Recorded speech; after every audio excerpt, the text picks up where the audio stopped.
J.B. approached me, our executive producer, when they were starting up with the project, and I didn't know much about it, and so I researched it, read some of the books, read the first 2 scripts, and had a long meeting with J.B. on the phone and sort of discussed what the idea for the show was, and the image they were going for, and the mood.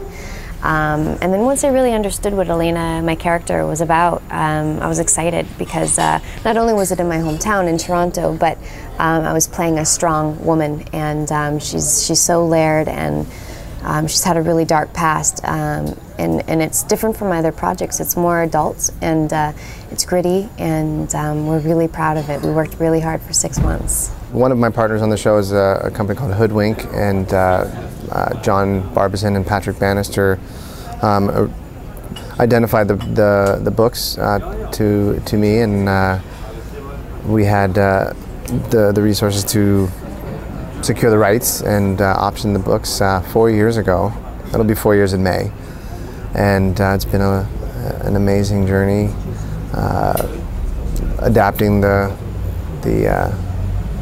books and turning it into this amazing visual wolf pack party that it's become.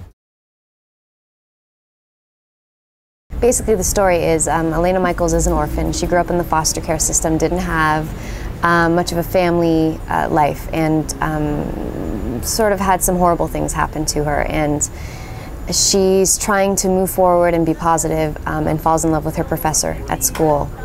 And he ends up taking her home to meet his family.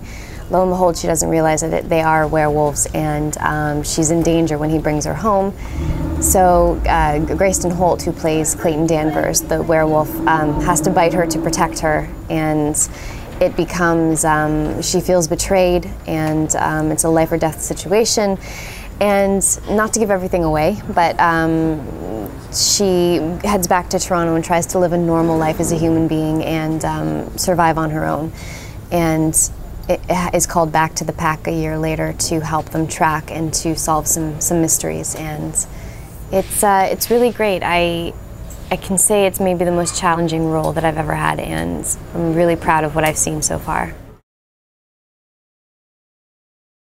I can start the day off doing a very romantic, beautiful scene, and by the end of the day I'm covered in blood and in the dirt, and it's just like, it's such a vast character that you sort of, you know, you leave your day feeling very fulfilled and having accomplished something that maybe you didn't think that you could have, but being exhausted. And then we also have some great action sequences, which I always try to do myself, and love, and we have a really great epic finale fight sequence.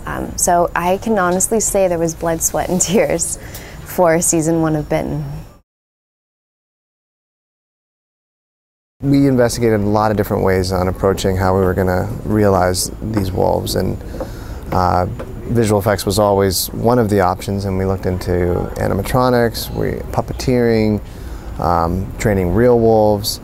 The real wolves and even wolf dogs are, you know, they can be really difficult to train, and we have such specific action and so much interaction when they're in wolf form, when one character is in human form, one's in wolf form. So we decided early on in the production process to go full CGI, which is pretty groundbreaking what our effects house is accomplishing here, and I think that it's going to be one of the highest levels of CG delivered for TV ever. When we first started developing the show, we always had the intention of it being a serialized show, and that used to be a bad word, and I think because of the proliferation of other platforms and this notion of binge viewing, which I'm absolutely guilty of and love doing, it's given us great freedom to develop storylines that are protracted and characters that you can really get invested in, and I think it's just a great way to be able to develop and produce television, because it basically is one long, the first season is a big 13-hour movie that is a wild ride that goes from a real mystery, and then at a certain point in the season we turn a corner and it gets into an all-out thriller ride.